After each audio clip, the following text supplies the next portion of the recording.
네, 이제 11번 보시겠습니다. 11번. 주거 서비스 공급의 임대료 탄력성에 관한 설명으로 틀린 것을 골라보래요. 근데 이 부분에서 그냥 틀린 것을 고르라는 걸 보고 틀린 것을 찾는 거예요. 그냥 보기 중에. 이 지문을 다 읽지 마세요. 1번. 용도 전환이 용이할수록 더 많이 변하죠? 탄력적, 비탄력적? 더 탄력적이 되죠. 틀렸죠. 이렇게 쉽다고요. 기본 개념을 정확히 잡아놓으면 문제를 풀기가 정말 쉬워요. 그 다음 2번. 생산에 소요되는 기간. 자, 생산에 소요되는 기간에 동그라미 치세요. 생산, 공급에 소요되는 기간과 측정 기간은 다르다고 그랬죠. 측정 기간은 말 그대로 일주일을 보느냐, 한 달 동안의 변화를 따져보느냐 그 개념이었고, 생산 기간은 말 그대로 생산하는 데 걸리는 기간. 아파트를 생산하는데 1년 걸린다, 자동차를 생산하는데 2주일 걸린다. 이게 생산 기간이었어요. 그래서 생산 기간이 길면 길수록 얼마 못 변하죠. 빨리 못 변하잖아요. 탄력적, 비탄력적? 비탄력적이 되죠. 그 다음 3번. 단기, 장기 그냥 얘기할 때는 얘는 측정 기간을 얘기한다고요. 네. 그러니까 기간은 크게 두 가지가 있는데 생산하는 데 걸리는 기간과 측정하는 기간이 있는 거죠. 근데 그냥 일반적으로 기간이라고 얘기하면 뭘 의미한다? 측정 기간을 의미한다. 그러니까 단기와 장기 중에는 지금 단기를 물어본 거죠. 주어가. 그럼 단기 공급은 얼마 못 변하죠? 비탄력적 맞죠? 4번. 인허가가 어려우면 어려울수록 건축량을 얼마 변화시킬 수 없겠네요. 인허가가 어렵다는 얘기가 규제가 심하다는 얘기잖아요.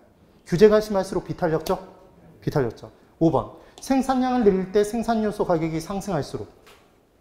공급자 입장에서 생각해 보세요. 생산량을 늘리려고 봤더니 생산하는 데 들어가는 비용이 점점 커져요. 그럼 많이 늘릴 수 있을까요? 적게 늘릴까요? 적게 변화하겠죠.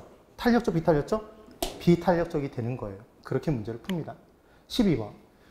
수요의 가격 탄력성에 관한 일반적인 설명으로 틀린 것을 골라보래요. 1번. 수요의 가격 탄력성은 주거용에 비해 특정 입지 조건을 요구하는 공업용 부동산은 대체할 것을 찾기가 어렵죠. 탄력적, 비탄력적? 더 비탄력적이네요. 탄력적이다 그래서 X죠. 네, 이게 딱딱 보여야 돼요. 그 다음 2번. 수요의 가격 탄력성은 대체재 존재 유무에 따라 달라지죠. 그래서 대체재가 많으면 많을수록 탄력적, 적으면 적을수록 비탄력적. 대체할 게 하나도 없으면 가격이 올라가도 하나도 못 뛰쳐나가죠. 그럼 양의 변화가 하나도 없으니까 완전 비탄력적이겠죠. 대체할 것이 세고 세면 다 뛰쳐나가죠. 완전 탄력적. 그네요. 4번 받고 5번도 마찬가지, 6번도 다 본 거예요. 그래서 지금 5번. 6번이 아니라 5번은. 5번의 별표 하나. 부동산 수요의 가격 탄력성은 부동산을 지역별, 용도별로 세분하면 세분하면 다 달라지나요? 주거지역에선 주거용 부동산이 가장 탄력적이죠. 상업지역에선 상업용 건물이 가장 탄력적이죠. 공업지역에선 공장 건물이 가장 탄력적일 거예요. 그런 내용들이 됩니다. 그 다음 지역별로 대체할 것이 많은 지역이라면 탄력성이 크겠지만 대체할 것이 적으면 탄력성은 작겠죠. 이 내용이 됩니다. 13번. 틀린 것을 골라보래요. 1번. 미세한 가격 변화에 따라 주어진 변화가 가격 변화라고 그랬어요. 미세한 가격 변화에 따라 수요량이 무한대로 변한대요. 그럼 얘는 완전 탄력적이죠. 평선. 2번. 대체재의 존재 의무는 탄력성을 결정하는 중요한 요인이고, 그 다음 3번. 관찰기간이 길어진다는 얘기가 관찰기간 동그라미, 이게 측정기간이죠. 측정기간이 길어질수록 많이 변하죠. 탄력성 커져요. 작아진다 그래서 X죠. 너무 쉽지 않아요?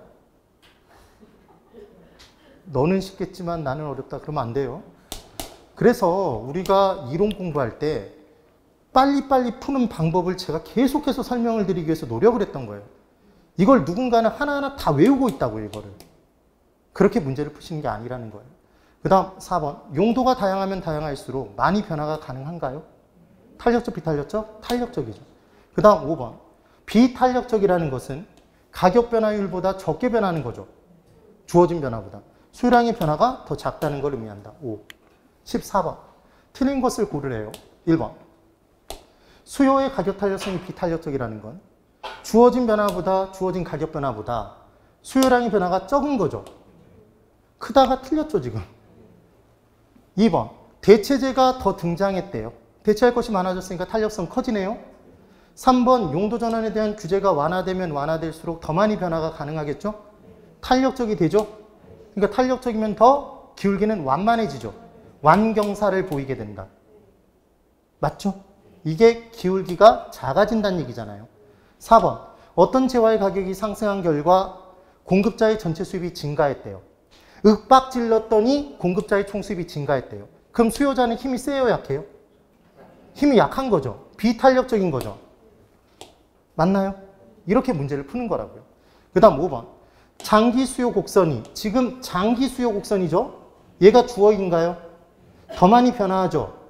탄력적, 비탄력적? 장기가 더 탄력적이니까 기울기는 더 완만하죠?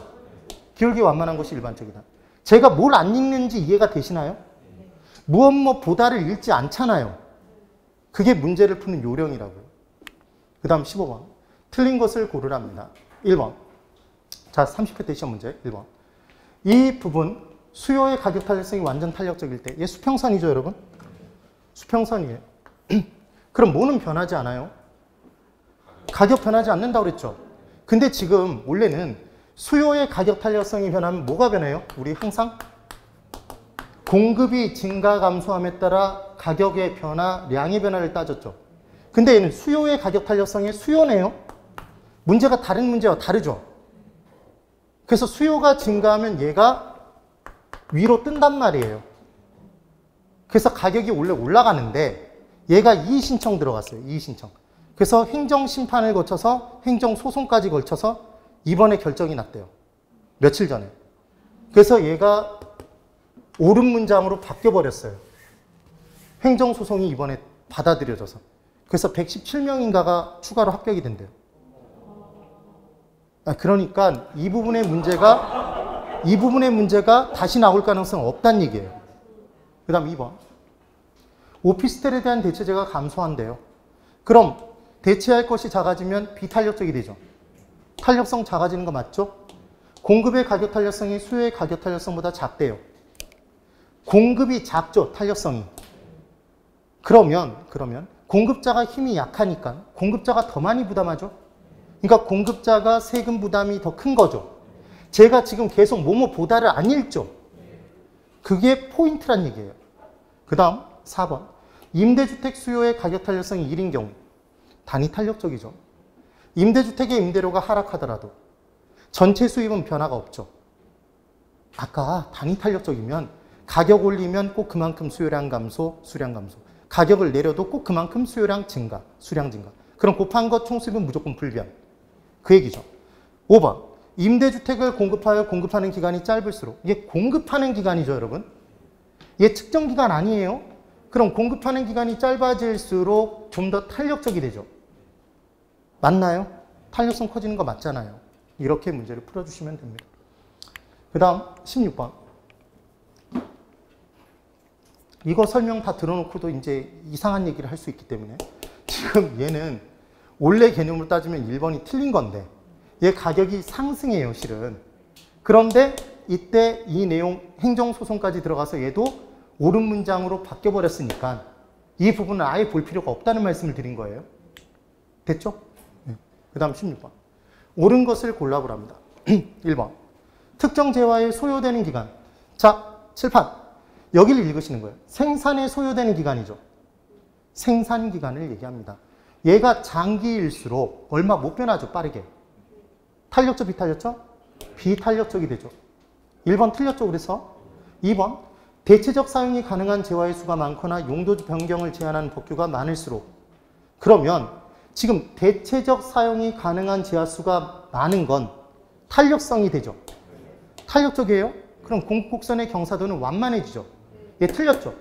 근데 뒷부분 용도 변경을 제한하는 법규가 많을수록 규제가 많으면 많을수록 비탄력적이죠. 그럼 경사도는 급하죠. 앞에 것 때문에 틀린 거죠, 지금. 두 개를 한꺼번에 물어본 거잖아요. 둘 중 하나가 틀린 경우입니다, 지금. 그 다음 3번. 대체재의 수가 많을수록 탄력적이죠. 측정 기간이 단기일수록 얼마 못 변하죠. 칠판 있죠? 얘 측정 기간이죠. 측정 기간이 단기면 얼마 그 기간 중에 못 변하죠. 얘는 비탄력적이잖아요. 얘도 둘을 섞어놨네요. 그래서 X죠. 4번. 시장이 용도별, 유형별로 세분화될수록 수요 곡선의 기울기는 더 완만해진다? 여러분, 세분화되면 될수록 동질성이 높아진다고 그랬죠. 대체할 것이 많아져서 탄력성 커지죠. 탄력성이 커지면 완만해지죠. 답은 4번이 되는 거죠. 그 다음 5번. 줄 한번 그어보세요. 체크 하나 해두시고. 별표까지 필요 없어요. 가계소득에서 지출 비중이 큰 재화. 줄 그어보세요. 줄 그으셨나요? 아까 설명드렸죠? 가계소득에서 지출 비중이 크다는 얘기가 얘가 고가인 재화죠. 그럼 고가인 재화일수록 탄력적이다, 비탄력적이다? 탄력적이 된다고 그랬잖아요. 아까 고소득층, 고가, 신규주택. 네, 그렇게 기억을 하시면 돼요. 그 다음 17번. 틀린 것을 골라보랍니다. 1번. 1번에 별표 하나, 별표 2개 치세요. 경제적 순손실, 순이익 이런 얘기를 하면 그때부터 이제 머리가 아프기 시작해요. 후생경제학의 얘기를 하면 머리가 터진다고요. 근데 그게 어려운 게 아니에요. 자, 여기 보세요. 그냥 무조건. 경제적 순손실이 발생했다. 이거는 거래량이 줄었다라고 보시면 돼요.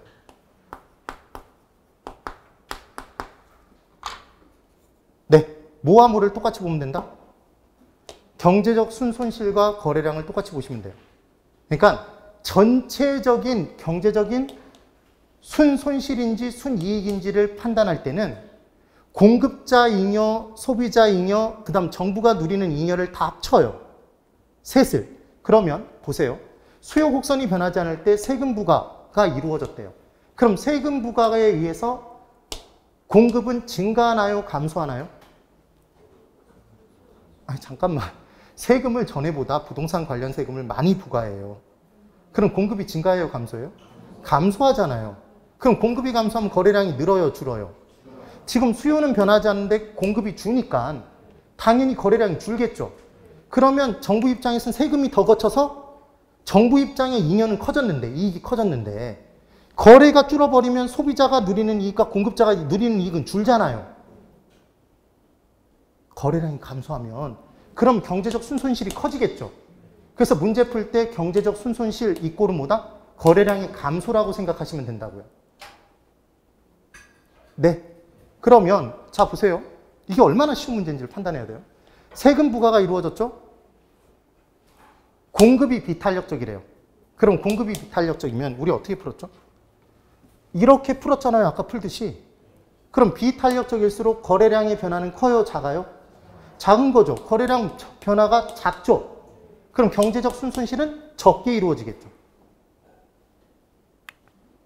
되셨나요? 지금 무슨 얘기인지 이해를 하세요? 이게 무슨 어려운 내용이 아니라고. 똑같은 문제 패턴인 거예요. 다시 한번 저 보세요. 이 얘기예요. 정부가 세금을 중과세를 때리면 정부의 수입은 커져요. 근데 전체적인 거래가 적게 이루어지잖아요. 그럼 전체적인 부의 생산이 그만큼 줄어드는 거죠. 우리가 물건을 사고 팔아야 부가 생성되잖아요. 거래량이 줄었다는 게 경제적 순손실이라고 보시면 된다고요. 정확히 똑같진 않지만 우리 문제는 이렇게 풀어도 아무 상관이 없다고. 그럼 이 문제는 이걸 다 띄워놓고 얘는 그냥 공급의 감소예요. 되시나요? 그래서 공급 감소가 이루어질 때 얘가 더 비탄력적이면 얘는 양의 변화는 적은 거죠. 예, 그렇게 문제를 푸는 거라고요. 근데 양의 변화가 더 커진다 그랬으니까 X라고. 이래도 이해가 안 되면 이따가 쉬는 시간에 찾아오세요. 이 17번의 1번 문제가 가장 질문이 많은 문제 중에 하나예요. 그 다음 2번. 수요가 증가하면 공급이 비탄력적일수록 여러분 비탄력적 이렇게 내리라고 그랬죠? 상하 변화 크죠? 가격 변화는 더 크게 변하죠? 더 크게가 포인트예요. 수요 증가 가격 상승. 그 다음 3번. 용도 변경 제한하는 법규가 강화되면 규제 커지니까 공급은 더 비탄력적이죠? 그 다음 4번. 수요와 공급이 모두 증가했대요. 모두 증가해요? 동시에 똑같은 양 증가해요? 모두 증가, 동시에 증가한 거죠 그냥. 그럼 위에서 이거죠. 초과를 알 수 없으니까 가격의 변화는 알 수 없죠. 그때 수요와 공급의 증가 폭에 의해서 달라지는 거잖아요. 질문. 수요 증가가 더 커요. 초과 수요 가격 상승. 공급 증가가 더 커요. 초과 공급 가격 하락. 둘이 똑같아요. 가격의 변화가 없죠. 되셨나요? 그때 균형 거래량은 증가니까 증가죠. 5번. 수요 곡선상 수요량은 주어진 가격 수준에서 부동산 구매 의사와 구매 능력이 있는 수요자가 구매하고자 하는 수량이다. 이게 우리가 뭐라고 공부했죠? 구매 의사와 능력이 있는 걸 유효수요. 그때 그 능력에는 처분 가능한 소득, 지 소득만 얘기한다. 빌린 돈도 포함된다. 빌린 돈. 그래서 부동산 금융이 더 원활하게 지원될수록 좀 더 장기 저리로 주택담보대출이 이루어질수록 유효수요는 증가한다. 그럼 부동산 가격은 올라간다. 그 내용인 거죠. 그럼 저당담보부 증권이 발행이 많이 되면 많이 될수록 자본시장의 자금이 HF공사를 통해서 1차 대출기간 은행으로 많이 흘러들어가니까 주택담보대출이 많이 이루어진다. 장기 저리로. 그럼 시장 내 유효수요 증가해서 부동산 가격 상승하고 부동산 가격 올라가면 공급자 이익 커지니까 건설 경기가 좋아지겠네요. 부동산 경기는 상승되겠죠. 질문. 주식시장에 돈이 많이 흘러들어오면 주식시장은 활성화되나요? 예금시장에 돈이 많이 흘러들어오면 예금시장 활성화되나요? 부동산 시장에 돈이 많이 흘러들어오면 부동산 시장이 활성화되겠죠. 그럼 정부 입장에선 부동산 시장이 지나치게 과열돼 있으면 유입되는 돈의 양을 줄여야 될 거 아니에요. 그럼 저당담보부 증권의 발행 액수를 늘릴까요? 줄일까요? 줄이겠죠. 그러니까 저당담보부 증권의 발행은 부동산 경기 조절의 기능을 갖고 있다 그러면 O죠. 네. 그런 내용이 되는 거예요. 18번. 틀린 것을 골라보래요. 1번. 새로운 대체제의 출현, 대체제 많아졌다는 얘기죠. 탄력성은 전보다 커지죠. 그 다음 2번. 수요 곡선이 직각상 곡선. 줄거주시고 얘가 단위 탄력적인 경우란 얘기죠. 단위 탄력적일 때 재화의 가격 상승 하락은 가격 정책은 공급자의 총수입 변화에 아무런 영향을 미치지 못하네요. 지금 이 문제인 거죠. 그 다음 3번. 수요가 증가할 때 공급의 가격 탄력성이 비탄력적. 내리라고 그랬죠. 그러면 거래량 좌우 변화는 커요? 작아요? 작죠. 제발 이렇게 그려서 푸세요. 그럼 좌우 변화 작아요? 균형 거래량은 더 증가한다 그러니까 X네요. 왜 3번이 틀렸는지 이해되시죠? 가격 변화는 클까요? 가격 변화는 크죠. 상하 변화는 크니까. 그래요. 그 다음 4번, 5번 다 봤습니다. 5번 한번 볼게요. 5번. 가격의 변화율보다 공급량의 변화율이 작답니다. 비탄력적이죠. 비탄력적일수록 기울기는 가파르죠. 맞죠? 그 다음 19번. 탄력성에 관한 설명으로 틀린 것을 골라보래요. 1번. 수요의 가격 탄력성은 가격이 변할 때 수요량이 얼마나 변하는지를 나타내는 정량적 지표다. 여러분, 정량적 지표와 정성적 지표가 있어요. 정성적 지표는 뭐냐면 좋다, 나쁘다라는 거예요. 말하자면. 그러니까 무언가의 평가인 거야. 수치화되어 있는 건 양이죠. 네. 그러면 지금 우리가 보는 수요의 가격 탄력성, 수요의 소득 탄력성은 양으로 표현한 거잖아요. 몇 배. 그러니까 얘는 정량적 지표가 맞죠. 이해되세요? 한 번 나온 적이 있었단 말이에요. 한 번. 그 다음 2번. 수요가 감소할 때 공급의 가격 탄력성이 비탄력적일수록 비탄력 내리죠. 그럼 가격이 하락폭 크죠. 상하 변화 크다. 지금 그 얘기예요. 공급이 감소할 때 수요의 가격 탄력성이 비탄력적일수록 그러면 공급 감소면 초과 수요, 가격은 상승이죠. 그때 얼마만큼 변하는지 보는 거예요. 비탄력적이니까 상하 변화 크죠. 크다예요 지금. 공급이 가격에 대해서 완전 비탄력적일 때 그럼 얘는 수직선이죠. 그럼 수요 증가 시 가격은 변화가 없어요. 많이 변해요. 뭐 수직선이니까 많이 변하는 거죠. 완전 비탄력적이면. 변화가 없다 그래서 X네. 뭐가 틀렸는지 보셔야 됩니다. 그럼 5번. 수요가 가격에 대해서 완전 탄력적이면 평선을 그려놓으시고 공급이 증가해도 가격 변화 없나요? 상하 변화 없죠. 상하가 가격이잖아요. 가격은 불변이죠. 그래서 실은 균형점의 이동과 탄력성을 짬뽕한 합친 하이브리드 문제는 그려줄 수만 있으면 쉽게 문제를 풀 수 있다. 수직선을 그리는지 수평선을 그리는지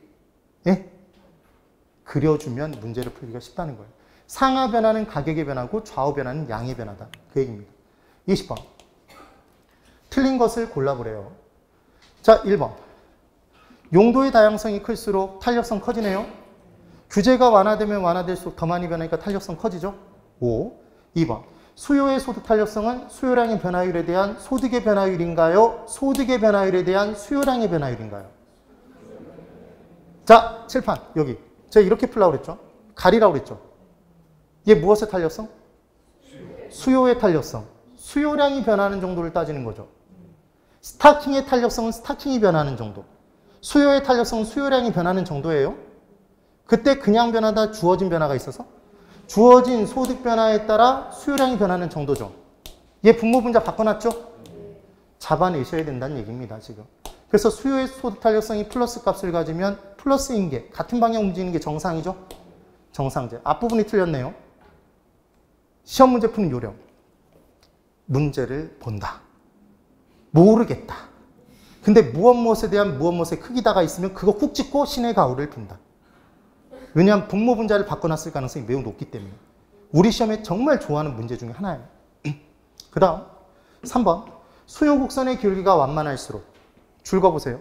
수요 곡선의 기울기가 완만하다는 얘기가 수요가 탄력적, 비탄력적? 탄력적일수록. 수요가 탄력적일수록. 힘이 셀수록. 임대료를 인상하면 윽박지르면 지껏 더 뺏기죠.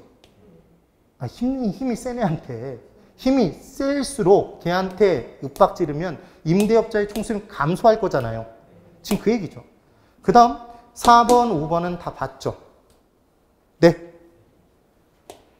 다 본 거예요. 똑같이. 그 다음 21번. 옳은 것을 골라보랍니다. 1번. 규제 완화 좀 더 많이 변하니까 탄력적. 공급의 가격 탄력성이 작아진다 그래서 1번 틀렸네요. 자, 이제 2번. 별표 셋. 재산세 부과 시 수요 탄력성이 공급 탄력성보다 크면 그럼 수요가 더 힘이 세죠? 그럼 누가 더 많이 부담해요? 공급자가 더 많이 부담하니까 수요자의 세금 부담은 더 작아지죠. 더 클 것이다 그래서 X잖아요. 수요 탄력성이 이제 3번. 수요 탄력성이 1보다 작으면 탄력적, 비탄력적? 비탄력적일 때 힘이 약한 애한테 가격 인하 정책을 펼치면 아양 떨면 힘 약한 애한테 아양 떨면 힘만 빠지죠. 총수백 감소를 깨야겠죠. 증대되는 게 아니라. 그래서 칠판 수요가 비탄력적이면 가격 인상을 해서 총수배 증대를 깨야죠. 다르게 돼 있잖아요. X. 그 다음 4번. 시장이 세분화될수록 대체할 것이 많아지니까 탄력성은 커진다? 죽어라고 본 내용이네요. 잡아내시면 돼요. 5번 보기. 얘는 아까 헷갈렸던 내용을 한꺼번에 묶어놨네요. 별표 2개. 5번 보기. 측정 단위 시간이 짧을수록. 그러면 얘는 짧은 기간 측정한다는 얘기잖아요. 얼마 못 변하죠? 탄력적, 비탄력적? 비탄력적이 되고. 맞죠? 생산 기간이 짧을수록 빨리 생산할 수 있다는 얘기죠? 그럼 많이 변하니까 탄력적이 되죠. 바꿔놨죠, 지금. 22번. 다음에 괄호에 들어갈 내용으로 옳은 것을 골라보랍니다. 제가 이걸 죽어라 한 번도 안 읽죠. 괄호 안에 걸. 읽을 필요가 없다는 얘기예요. 그래서 지난주에 말씀드렸지만 괄호 안에 걸 읽을 건 정상제인지 열등제인지만 판단해서 문제를 푸는 거지. 그거 말고는 하나도 볼 게 없다고 그랬죠. 거의 대부분. 그러면 이제 첫 번째. 어떤 도시의 이동식 임대주택 시장의 수요 함수는 QD는 800-2P, 공급 함수는 P1은 200이다. 공급 함수가 P2는 300으로 변화한대요. 그때 균형 거래량의 변화를 따져보랍니다. 균형 거래량의 변화를 따져보래요. 그러면 지금 우리는 이 문제를 풀 때 또 대입을 시켜주시면 되겠죠? 맞아요? 그러면 지금 P1, P 대신에 공급 함수에 200을 대입시키면 되겠죠? 그럼 첫 번째 P 대신에 200을 대입시켜주면 2 곱하기 200은 400, 800에서 400을 빼니까 첫 번째는 400이었겠네요. 수요량이 400이란 얘기가 균형은 수요량과 공급량이 같은 거니까 그게 균형 거래량이죠. 되셨어요? 400이었어요. 근데 이번엔 300을 대입시키겠네요. 변화가 300으로 됐으니까. 그럼 P 대신에 300을 대입시키면 헷갈리니까 위로 적죠. 얘는 400이었어요. 그러면 곱하면 600. 800에서 600을 빼면 이게 200인가요? 그러니까 지금 균형 거래량은 400에서 200으로 200 감소했죠?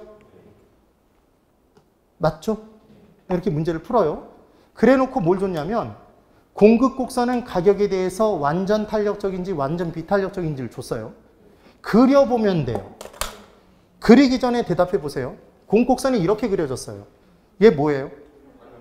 수평선 완전 탄력적이죠? 이렇게 그려졌어요. 수, 직선 완전 비탄력적이죠? 그럼 제가 그려볼게요. P1이 공곡선이 200이었어요. 그럼 얘는 0이고 가격이고 공급량일 때 P200으로 똑같다는 얘기죠? 아니 P가 200이라는 얘기는 가격 200으로 공급량이 얼마든지 증가가 가능하다는 얘기잖아요. 다 똑같으니까. 양이 달라져도 가격은 200이라고요. 그러면 P2 가격 300일 때는 P300일 때 이렇게 되는 거죠. 그려보면 수평선이죠. 그러니까 공급은 완전 탄력적이에요? 완전 비탄력적이에요? 완전 탄력적이죠. 5번이 답이라고요. 제가 이 문제를 바꿔볼게요. 만약에 이 문제가 QS는 300이다 이렇게 줬다고요. QS1이. 그 다음 QS2는 400이다 이렇게 문제를 줬다면 이 문제는 이렇게 준 거죠.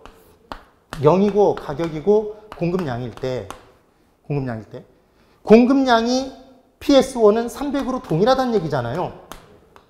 네? 뭐가 그려져요? 양이 똑같은 건 수직선이잖아요. 가격이 똑같은 건 수평선이잖아요. 지금 그 문제라고요. 쉽죠? 이렇게 잡아주셔야 됩니다. 그 다음 23번. 괄호 안이 올바르게 묶인 것을 골라보래요. 다만 중간점을 이용해서 계산한 탄력성이랍니다. 자, 여러분. 탄력성 부분의 문제를 풀 때 제가 어떻게 푸시라는 얘기를 했냐면 이쪽 보실까요? 비율, 비례, 지수, 개수가 나오면 탄력성이 나오면 얘는 다 분수. 우리가 알고 싶은 건 분자로 올린다. 짝대기 짝긋고. 그럼 변화율은 율입니까, 여러분? 분수죠. 우리가 알고 싶은 건 변화된 거죠. 그래서 변화량을 분자로 올려요. 그리고 분모에는 원래 값이 원래 들어가죠. 네, 별다른 얘기가 없으면 최초값 또는 원래 값이 들어간다고요. 그런데 지금 이 문제에서는 뭐라고 줬냐면 변화율을 구하라고 그랬는데 중간점을 기준으로 하라고 그랬죠. 네, 중간점 또는 중간값을 기준으로 한다 그러면 이때 똑같은데 이게 원래 값이 아니라 중간값이 들어간다고요. 그럼 중간점은 보실까요? 지금 처음 금액이 월 임대료가 얼마였어요? 자, 여기 칠판 보세요. 8만 원에서 12만 원이죠? 그 다음 수요량이 260에서 140으로 변화했대요. 얘는 양을 준 거지. 원래 가격, 변화 후 가격. 원래 수요량, 변화 후 수요량을 준 거지. 율을 준 게 아니죠. 그럼 우린 변화율을 구해야 돼요. 그럼 변화율을 구할 때 어렵게 생각하지 마시고 원래는 기본적으로 얘 둘 차이가 변화량이죠. 그럼 4만 원이죠. 플러스 만 원을 적을 필요가 없어요. 그럼 얘는 8분의 4죠. 원래 이렇게 푼다고요. 그럼 얘는 최초값을 기준으로 한 거예요? 중간값이에요? 아니, 최초값이잖아요, 얘는. 근데 지금 문제에서 뭘 구하라고 그랬죠? 중간점을 이용해서 탄력성을 계산하라고 그랬잖아요. 네. 그럼 이 둘의 중간값이 얼마인가요? 지금 8만 원과 12만 원의 중간을 구하는 건 둘을 더해서 2로 나누면 되죠. 10이잖아요, 10. 그럼 10만 원 기준으로 4만 원이니까 이게 40%죠. 되셨나요? 네. 그럼 얘는 260, 140이면 원래 120이죠. 이렇게 구하면 무슨 값을 기준으로 한? 최초값을 기준으로 한 수요량의 변화율이라고요. 그런데 지금 중간값을 기준으로 하라고 그랬잖아요. 중간값을 260과 140에 더하기는 400. 얘 2로 나누면 200이죠? 그럼 200분의 120이죠? 되세요? 그럼 얘는 60%죠? 맞아요? 네. 그럼 40% 변화했을 때 60% 변한 거네요? 그럼 변화된 비율을 따질 때는 얘로 나눠주면 되죠. 1.5배 변했잖아요. 네. 뭐 하는지 이해되세요? 그러면 지금 얘는 탄력적이에요, 비탄력적이에요? 지금 다 이제 침묵이 흐르고 있습니다. 40%가 주어진 거고 60%가 변화했으면 40% 기준으로 많이 변했잖아요. 탄력적이에요, 비탄력적이에요? 탄력적. 질문. 40% 변했을 때 얘 20% 변했어요. 탄력성 얼마예요? 0.5죠. 비탄력적이죠. 40% 변했을 때 얘가 0이에요. 완전 비탄력적이죠. 40% 변했을 때 40%예요. 단위 탄력적이죠. 1이죠. 40% 변했을 때 60% 변했다. 지금 그 문제예요. 1.5배 변했잖아요. 그럼 탄력적이에요, 비탄력적이에요? 탄력적이죠. 왜 제가 마이너스 띄었어요? 수요의 가격 탄력성은 항상 마이너스가 나오니까 절대값 씌워버린다고 그랬잖아요. 그래서 얘 마이너스 60%인데 제가 그걸 띄워버린 거잖아요, 그냥. 왜 띄웠는지를 아시면 돼요. 이렇게 문제를 푸는 겁니다. 중간값을 기준으로 한 변화율 구하는 거 어떻게 구하는지 이해되셨죠? 네. 꼭 한번 연습해 보세요. 그 다음 24번. 최근 부동산 시장에서 소형 아파트 임대료 10% 상승. 소형 아파트의 임대료 수요량은 5% 감소한 반면에 오피스텔의 임대수요는 7% 증가했대요. 괄호에 들어갈 내용으로 옳은 것을 골라보랍니다. 자, 첫 번째. 소형 아파트 수요의 가격 탄력성을 구해보래요. 먼저. 지금 칠판 이쪽 보실래요? 소형 아파트 임대료가 이게 가격이었죠, 여러분? 임대료가 가격이잖아요. 임대차 활동에서의 가격이 임대료죠. 그래서 부동산 임대료의 변화는 가격의 변화였던 거 기억나세요? 네. 그럼 10% 변화했을 때 5% 변화했으니까 0.5죠. 탄력적이에요, 비탄력적이에요?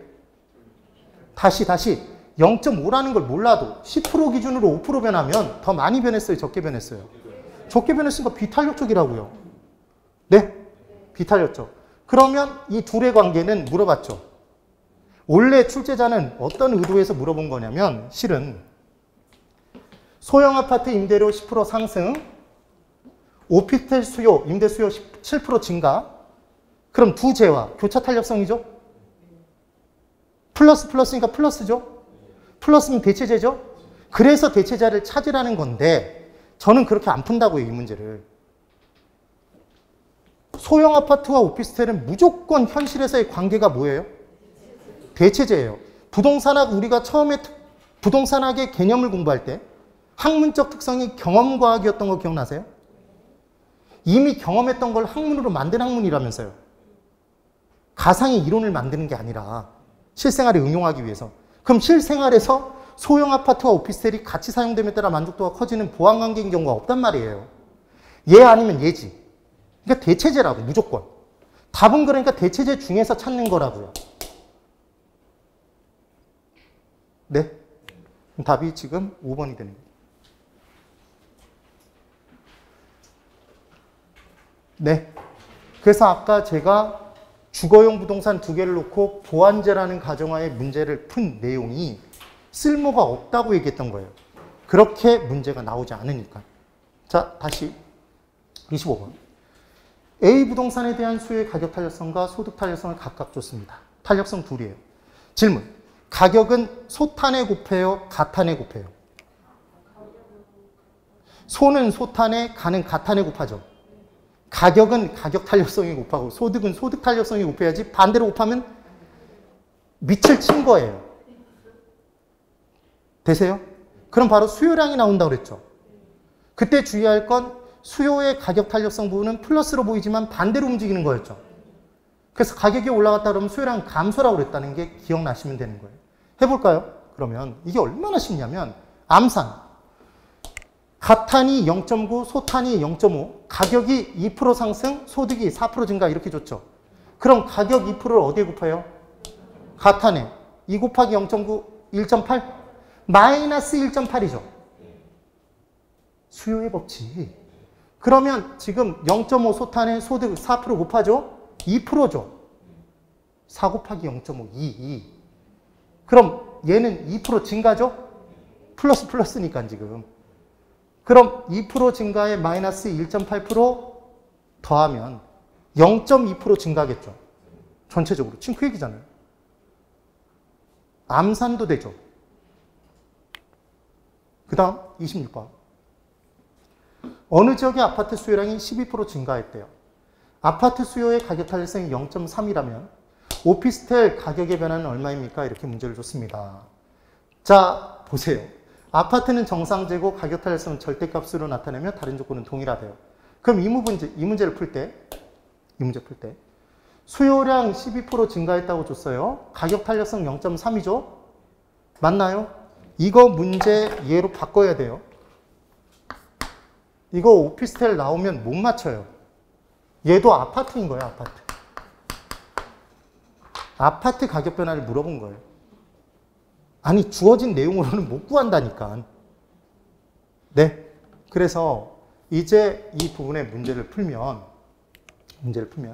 제가 수요량이 나오면 그 수요량 뭐로 나눠줘야 된다고 그랬죠? 순아 씨 기억나세요? 자, 곱하는지 나누는지만 안 헷갈리시면 이 문제는 무조건 풀어요. 탄력성 계산 문제는. 그러면 소득에는 소득 탄력성을 곱해요, 나눠요? 소의 소탄 곱한다고 그랬죠? 가격에는 가격 탄력성을 곱해요, 나눠요? 곱한다고 아까 그렇게 푼 거잖아요. 가에 가탄을 곱한다면서요. 연습, 소의 소탄 곱해요. 가의 가탄 곱해요. 맞나요? 그럼 얘를 곱하면 뭐가 나와요? 수요량의 변화율이 나오죠.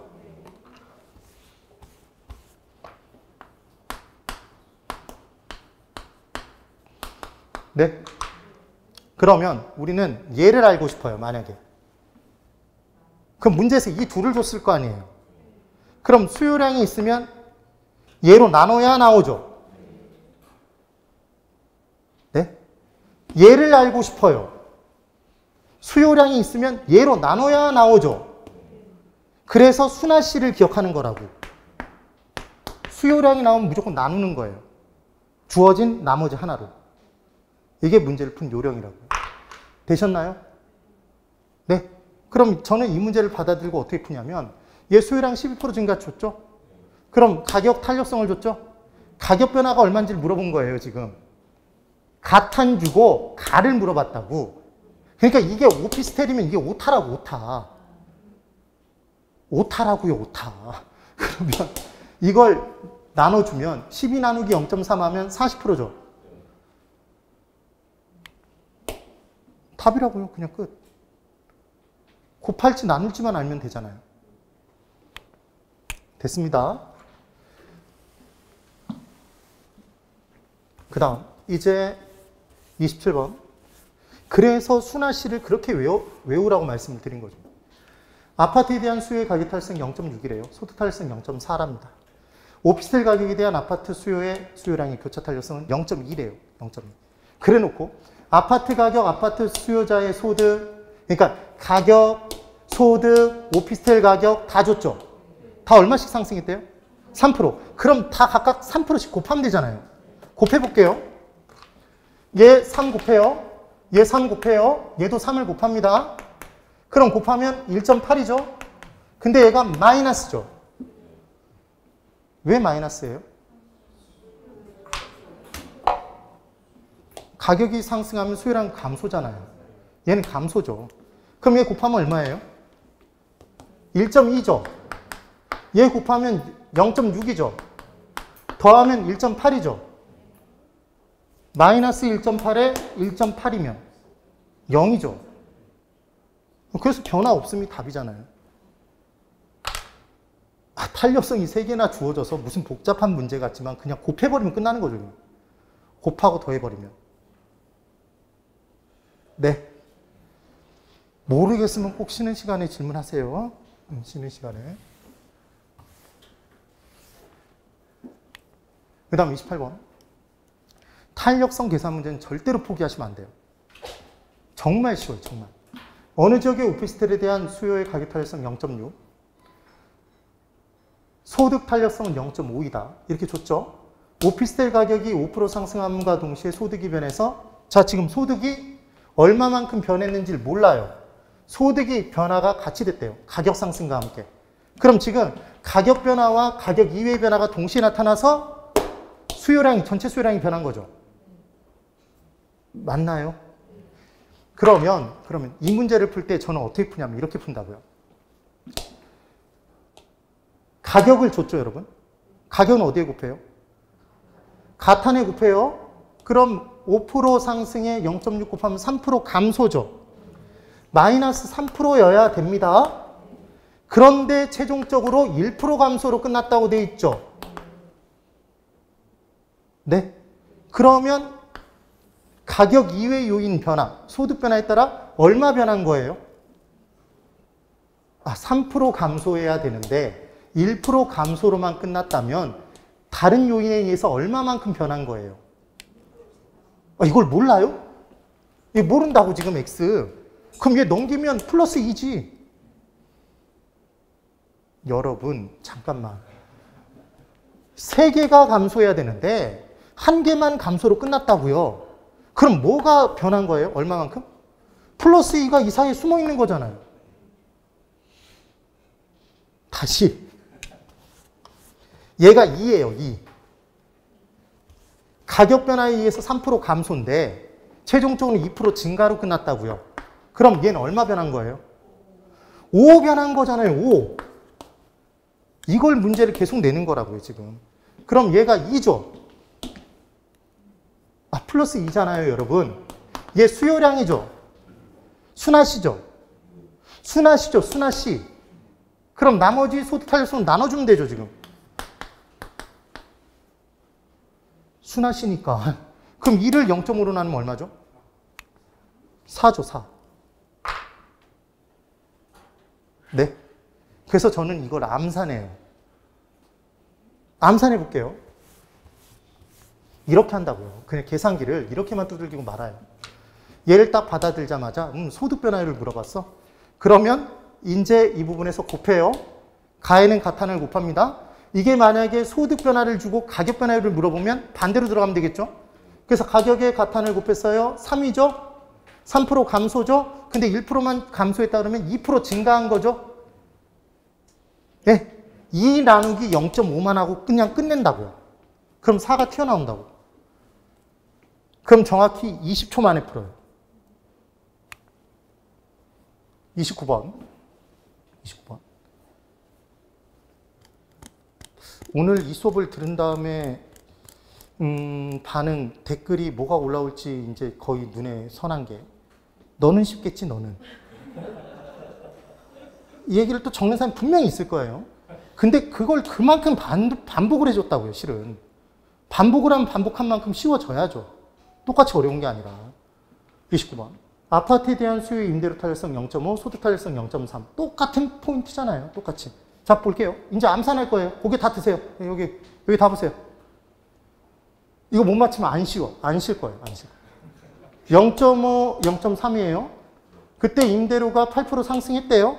상승했음에도 불구하고 수요량 2% 증가라는 표현. 왜 상승했음에도 불구하고 증가라고 얘기했을까요? 원래는 임대료가 상승하면 수요량 감소해야 되죠. 그런데 얘가 증가했다잖아요. 그럼 다른 요인에서 수요량이 증가한 거죠. 그게 더 커서 2% 증가한 거잖아. 그럼 이 문제를 풀 때 곱하죠. 임대료에 임대료 탄력성 곱해요. 8에 0.5 곱하면 4죠. 4% 감소해야 되는데 2% 증가래요. 그럼 6%가 증가한 거죠. 6 나누기 0.3. 그럼 20% 끝. 맞아요? 이렇게 푸는 거라고. 30번. X지역의 오피스텔 임대료가 10% 상승하고 오피스텔 임차 수요가 15% 감소하자. 자, 여기까지 보고 대답해 보세요. 오피스텔의 수요의 임대료 탄력성은 얼마예요? 여기까지 보고. 10% 항상 앞에 게 주어진 변화라고요. 10% 변화했을 때 15% 변화하면 1.5죠. 네. 마이너스 1.5, 1.5. 또 마이너스 1.5라고 대답하는 분이 있죠. 1.5죠. 수요의 가격 탄력성은 절대값 씌운다고 그러죠. 네. 그 다음 이 지역의 소형 아파트 임차 수요가 5% 증가했대요. 5% 증가. 그러면 이 문제를 풀 때 요령은 지금 오피스텔 임대료가 상승하면 대체재인 소형 아파트 임차 수요는 증가하나요? 얘 올라가면 얘로 가잖아요. 그러니까 지금 그 자체의 수요의 임대료 탄력성 부분에 계산 문제가 하나 있고 지금 교차 탄력성도 있는 거죠.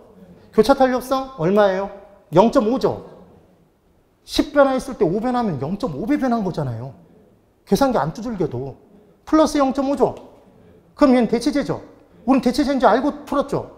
왜 대체재예요? 오피스텔과 소형 아파트는 당연히 대체재죠. 대체재 중에서 찾는다고요.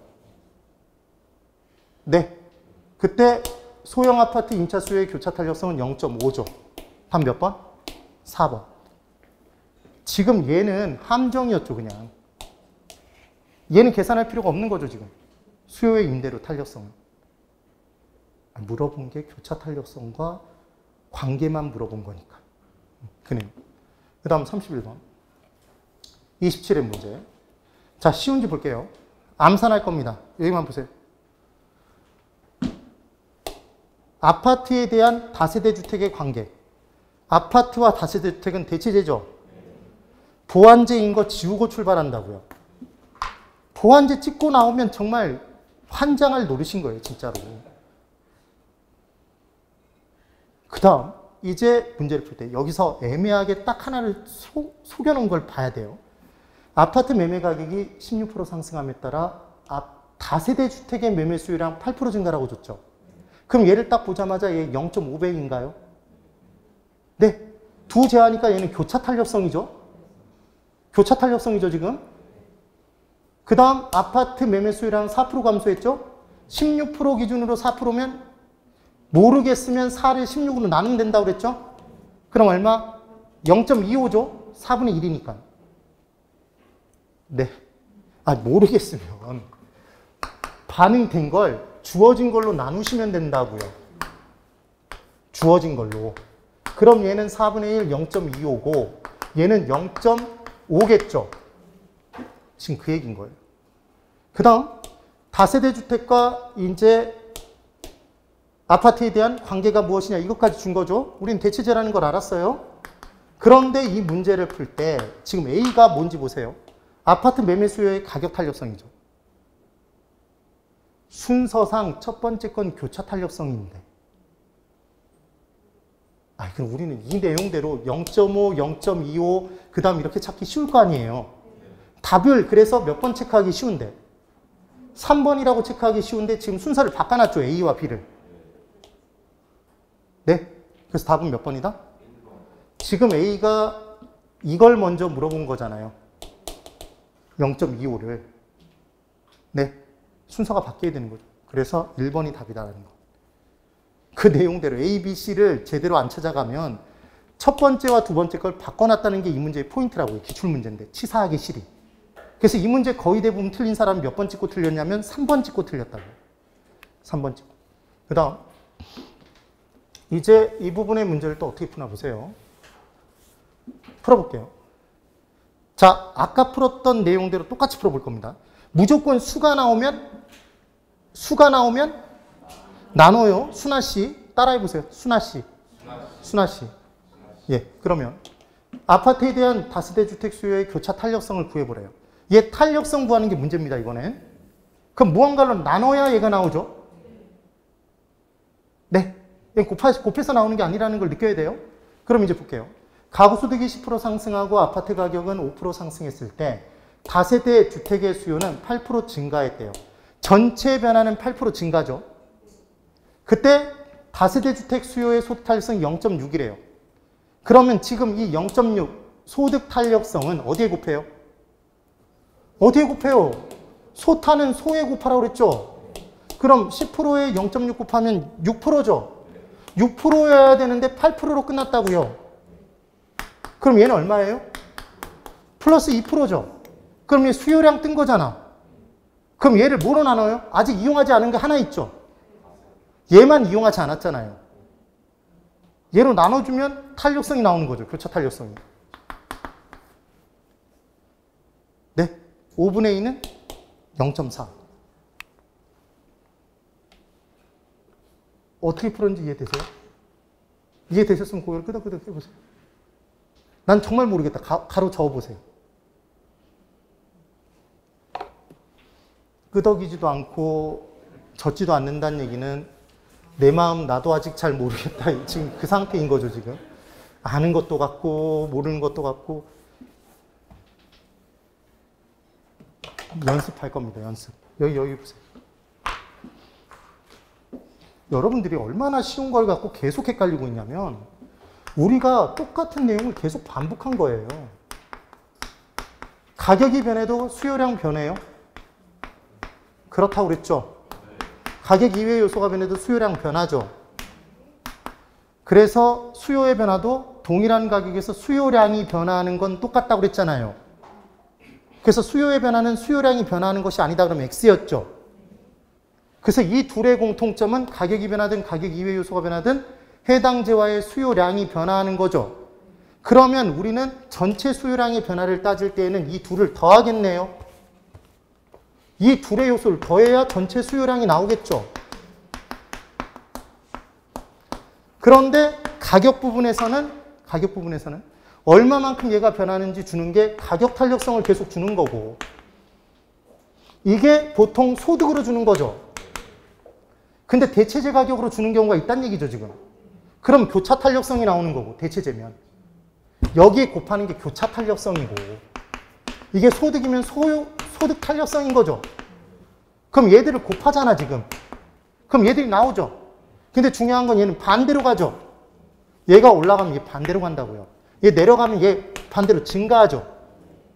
그래서 얘가 만약에 지금 계속 푼 게 이거잖아요. 마이너스 4%인데 얘가 전체 4% 증가로 끝났다면 얘는 얼마예요? 8%죠. 지금 그 문제를 계속 푼 거예요. 네. 그래 놓고 얘를 주면 얘로 나눠주라고 그랬죠. 수요량이 나오면 무조건 이 둘 중에 하나를 나눠야 나머지 하나가 나온다고 그랬잖아요. 이 둘을 곱해서 얘가 나오는 거니까. 근데 이걸 언제 이렇게 기억하냐고요. 그래서 그냥 뭘 외우라는 얘기를 했다? 순화씨를 외우라고 그랬죠. 됐죠? 네. 10분 쉬고. 좀 가라앉혀야 되겠어요. 흥분했어요. 그래서 10분 쉬고 경기 변동의 내용부터 들어가도록 합니다.